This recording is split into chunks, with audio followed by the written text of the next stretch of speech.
Welcome back, everyone. This is my Marvel video for the new Spider-Man Doctor Strange lawsuit that you may have read about this morning. Yes, it is a big deal, and it's no coincidence that this is happening right before Spider-Man No Way Home comes out in theaters. So I'll explain what's going on. It's not quite as dire as it sounds like, even though it is a big deal. But if you're brand new to the channel, be sure to subscribe to get all the videos. There will be a lot of big Spider-Man stuff happening. Venom Let There Be Carnage is coming out next week too, so I'll be doing post-credit scene videos, Easter eggs for everything. But recently you probably saw the news that Marvel was in the middle of a brand new lawsuit over Spider-Man and Doctor Strange with the estate of Steve Ditko. So that's right, even though there's a big lawsuit over the Black Widow movie with Scarlett Johansson happening, that's completely separate. The estate of Steve Ditko is now getting into it with Marvel over the Spider-Man and Doctor Strange characters, even though he passed away in 2018. His heirs still control his estate, and they're the ones that are fighting with Marvel. What happened recently, though, is that they tried to send a copyright license termination notice to Marvel for the Spider-Man and Doctor Strange characters, for the rights to those characters. So technically, it's them trying to terminate Marvel's and Sony's ability to do anything with Spider-Man and Doctor Strange. That includes all the comics, the movies, the toys, the video games. Anything that was created in the Amazing Spider-Man comics, Amazing Fantasy, Journey into Mystery, and Strange Tales. Those are the original comics where the Spider-Man and Doctor Strange characters debuted. So it also includes all the other characters, all the looks, all the costumes, everything about the stories and the characters that they created for those original stories.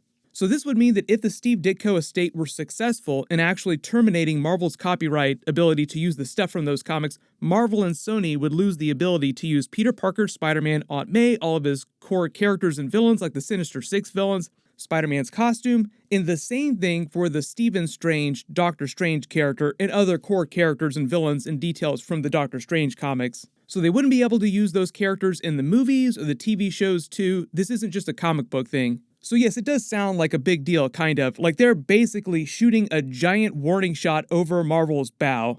This might sound familiar, Marvel getting into a big lawsuit over Spider-Man, because Marvel and Sony got into it over the film rights to the Spider-Man character a couple years ago after Spider-Man Far From Home came out. And for a brief second, Marvel did lose Spider-Man and he was no longer part of the MCU, but that only lasted for a couple months at best, before Marvel and Sony made nice. They worked out a new deal, and now we're getting ready to watch Spider-Man and Doctor Strange try their best to destroy reality during Spider-Man No Way Home in December. And to make as many Spider-Man puns as possible, it is going to be some amazing Spider-Man. Also, no coincidence, they also have a big Doctor Strange movie that's coming right after that, Doctor Strange 2, Multiverse of Madness. How weird is it that there's a lawsuit over Spider-Man and Doctor Strange before their giant two movies get ready to happen? The last Spider-Man movie, Far From Home, made over $1 billion at the box office, and even though the virus has affected movie earnings in a big way this year, there's still a solid chance that Spider-Man No Way Home will earn close to $1 billion, especially if all the rumors about Tobey Maguire and Andrew Garfield's Spider-Man cameo scenes are true. If even a fraction of those rumors wind up coming to pass, you can bet your asses that everybody's going to want to go see that movie. So with all this money flying around, Spider-Man and Doctor Strange, the Marvel movies, the Disney Plus series right now being such big business, it's no coincidence that Steve Ditko's heirs are trying to get into it with Marvel over their big cash cow. So what's really going on here is the heirs are trying to get them some of that sweet Spider-Man cheddar cheese. I mean, Doctor Strange is part of it too, but Spider-Man is probably the best example of this. And their whole argument is that because Steve Ditko created the characters, his estate should hold the copyrights to them, not Marvel or Sony. But even though I'm not a lawyer, and most of you probably aren't lawyers either, there are probably a couple of you that are watching this video that are either lawyers or comic book creators who are familiar with this situation. This kind of big lawsuit between OG comic book creators and Marvel sounds familiar, obviously, because it's the exact same thing that happened with Jack Kirby's estate a while ago. His estate also tried to sue Marvel and DC Comics separately for the exact same reason. For all the characters he created, and he created a ton of core Marvel characters. But if you're asking what happened in that Jack Kirby lawsuit, obviously we saw the Marvel movies the past couple of years. Did that mean that they were unsuccessful? Kind of, yes. Marvel and DC wound up settling with the estate of Jack Kirby out of court. Because when you're actually talking about who owns the rights to these characters ultimately that were created 50, 60, 70, even more years ago,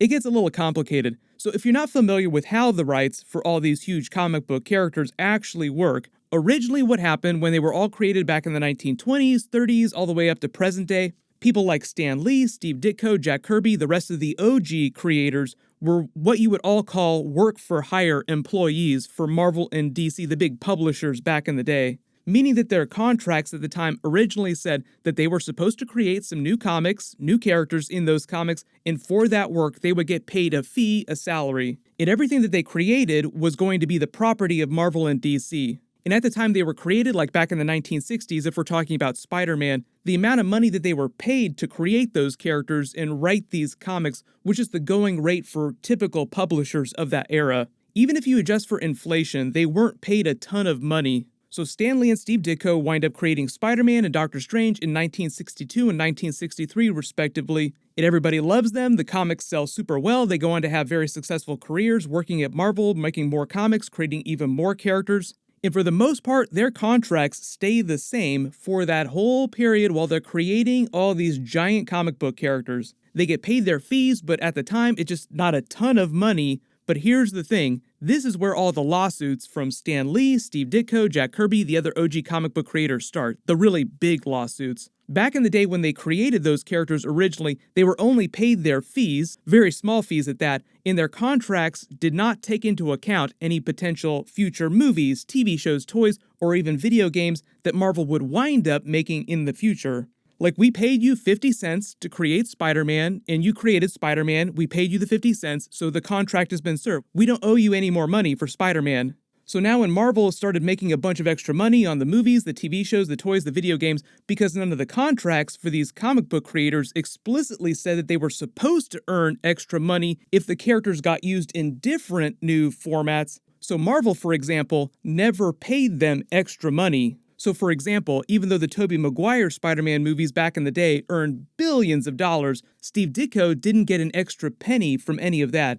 And that's just one example. The video games have earned billions and billions of dollars. He didn't get any extra money from that stuff either. You may remember a little while ago, infamously, Stan Lee sued Marvel when the MCU got started because he was kind of the face of the Marvel brand, and his original contract didn't say that he was supposed to earn extra money from movies or games, for example. But because he was such a big deal and such a big face for the brand, he was able to use his position to negotiate a special new deal with Marvel that paid him, I think it was like $1 million or a couple $1 million per year for the rest of his life, as a way for Marvel to say, okay, even though your original contract didn't say that you were supposed to get extra money for all this brand new stuff, you were so fundamental to what Marvel became as a company in these billions and billions of dollars in profits that we're earning now, that you deserve a very, very small piece of that. And I think the idea was at the time is that was also part of the idea of Stan Lee's cameo scenes in all the Marvel movies. But Steve Ditko did not get a new deal like that. That was just Stan Lee that renegotiated that special deal. So that's kind of where we're at with this new lawsuit. Essentially, it's the Steve Ditko heirs trying to force a new negotiation with Marvel for Spider-Man and Doctor Strange profits because they kind of did the asshole thing of not offering Steve Ditko any extra compensation for being responsible for creating such a huge cash cow for them. Even though the lawsuit's all about Spider-Man and Doctor Strange, just talking about Spider-Man, for example, he is one of the most profitable, most popular comic book characters in the history of the world. Spider-Man is a license to print money for whoever owns him. So of course Marvel is probably going to renegotiate a new deal with the Ditko estate, give them a little extra money, and he's already credited on all the Spider-Man movies, but they also might make his on-screen credit a little more prominent for future movies. So there's no real threat of Marvel or Sony actually losing the Spider-Man and Doctor Strange characters. Technically, the contracts are in favor of Marvel having the copyrights, not Steve Ditko's estate. But as you can tell from all the bad press that they were getting because of the Scarlett Johansson Black Widow lawsuit, Marvel does not like long, drawn-out bad press like this heading into a big movie premiere like Spider-Man No Way Home. So do not be surprised if you hear about this problem getting fixed before December. It's not quite as big a deal as it sounds like, even though it is kind of a big deal. And it's no coincidence that the lawyers who are representing the Steve Ditko estate are the same lawyers who tried to represent the Jack Kirby estate when they tried to sue Marvel for Jack Kirby a long time ago. They weren't successful, but they were able to renegotiate a new deal for Jack Kirby out of court, so that's why I say the same thing is probably going to happen for Steve Ditko. Really, the OG comic book creator lawsuits are all about the original publishing contracts. They didn't have anything to do with the movies. Kevin Feige and the movie people actually really do care about these original comic book creators. That's why Marvel has been changing a lot of the way they do contracts with people in the last couple of years, just to account for a lot of these issues. And this isn't unique to Marvel. This also happens at DC Comics all the time too over at Warner Brothers. But in better news, we will be getting a new Spider-Man No Way Home trailer in the next month or two. Of course, I'll do more videos about the movies as we get closer. My Venom Let There Be Carnage post-credit scene video, full Easter egg videos, and breakdown videos will start posting later next week after the movie comes out everywhere. And my full Marvel What If Episode 8 video will post next Wednesday. So there's a lot of really cool stuff coming up. Make sure you have alerts enabled for my channel so you don't miss any of those videos. Everyone click here to learn what's going on with the Sinister Six inside the Spider-Man No Way Home trailer, and click here for my full Marvel What If and credit scene video for the Infinity Gauntlet Ultron. Thank you so much for watching, everyone stay safe, and I'll see you guys in the next one.